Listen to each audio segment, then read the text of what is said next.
સુરત શહેર SOG police દ્વારા private security agency સામે કડક કાર્યવાહી હાથ ધરવામાં આવી છે। અમદાવાદના આનંદનગર વિસ્તારમાં પ્રાઇવેટ સિક્યુરિટી એજન્સીના ગાર્ડ દ્વારા દુષ્કર્મનો ગંભીર બનાવ બન્યા બાદ રાજ્યના ડીજીપી દ્વારા 15 દિવસ સુધી પ્રાઇવેટ સિક્યુરિટી એજન્સીઓનું ચેકિંગ કરવા વિશેષ ડ્રાઈવ હાથ ધરવાનો આદેશ આપવામાં આવ્યો હતો। ડીજીપીના આદેશ બાદ સુરત એસઓજી દ્વારા પ્રાઇવેટ સિક્યુરિટી એજન્સીઓનું ચેકિંગ હાથ ધરવામાં આવ્યું। આ ડ્રાઈવ અંતર્ગત નિયમ ભંગ બદલ 16 થી વધુ કેસ દાખલ કરવામાં આવ્યા છે।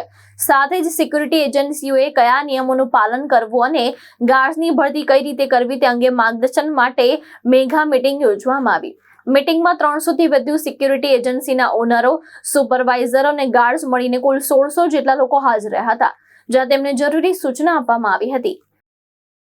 તાજેતરમાં જ અમદાવાદ શહેરના આનંદનગર પોસ્ટે વિસ્તારમાં પ્રાઇવેટ સિક્યુરિટી એજન્સીના ગાર્ડ દ્વારા એક દુષ્કર્મનો ગંભીર બનાવ બનેલો। એ અંતર્ગત રાજ્યના માનનીય ડીજીપી સાહેબે 15 દિવસની સિક્યુરિટી એજન્સી જે પ્રાઇવેટ છે એની ચેકિંગની ડ્રાઈવ આપેલી। તે અંતર્ગત 16થી વધારે કેસો સુરત એસઓજી દ્વારા કરવામાં આવેલા। તદુપરાંત આ લોકોને શું નિયમોનું પાલન કરવાનું છે, એના કઈ રીતે ભરતી કરવાની છે, એ માટે એક મેગા મિટિંગનું આયોજન કરવામાં આવ્યું। તેમાં 300થી વધુ સિક્યુરિટી એજન્સીના ગાર્ડ, સુપરવાઇઝર અને ઓનરો ટોટલ 1600 વ્યક્તિઓ હાજરી આપેલ અને આ અંતર્ગત તેઓને જે છે અલગ અલગ સૂચનાઓ આપવામાં આવેલી।